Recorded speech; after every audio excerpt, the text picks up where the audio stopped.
Hello, all you coin aficionados out there, and welcome to the DC Coin World International Coin Channel.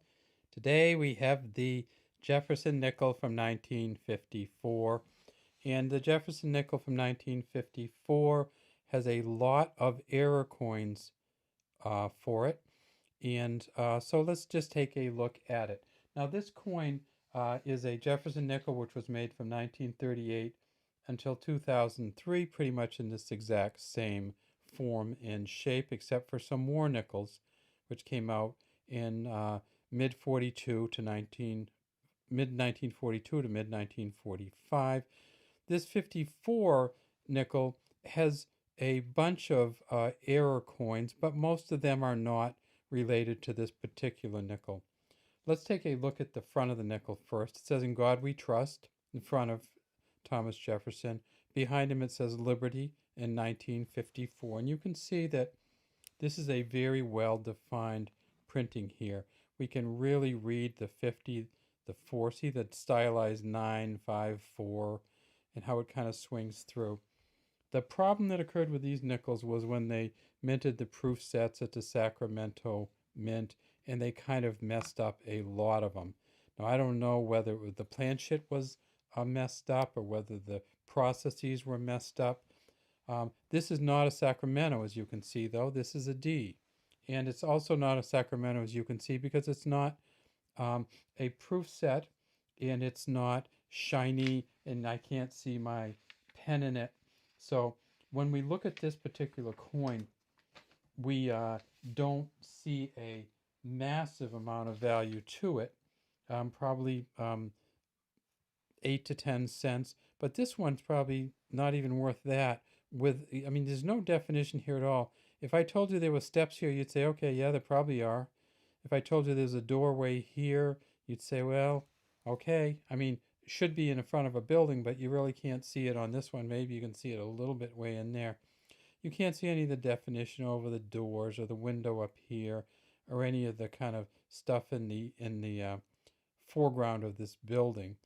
Um, because these coins would get very beat up in use sometimes. It says E pluribus unum at the top, Monticello down here, which was Thomas Jefferson's home, and this is actually the engraving of his home. 5 cents here, United States of America here, and this is a Felix Schlag engraving, and he did some very fine engraving on these.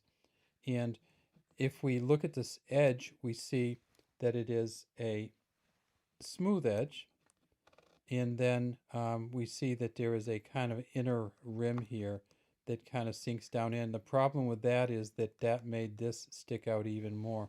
And so on many of these nickels, what they have, like a really badly printed S on the proof coins. They have S over a D, which is the famous one, which is worth lots and lots of money. And then with a lot of the S coins, they have what they call the halo effect, where they have this kind of bright, shiny circle in the very center of the coin, and the coin actually sticks out a little bit. If you look at some of the coins on the Numista site, you'll see that some of them, even the brand new 1954s, you can't see any steps or any definition here. The brand new 1954 S's, that is. So you can see a bunch of proof coins. And of course, San Francisco is the mint that released the proof coins. So in 1954, San Francisco released 233,000 proof coins and 29 million regular coins. Denver, on the other hand, this one here released 117 million. So the S is going to be a little bit more rare.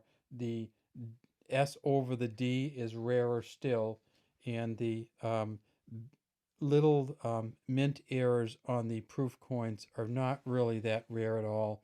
Really, depending on the dealer and the type of mess or error they made, will depend on the value. But if you're looking for an expensive or hard to get nickel from 1954, look for the D over the S here, or look for one of the proof coins, which is incredibly well defined with its numbers and words and date, because the proof coins had the messiest dates maybe ever of any U.S. nickel.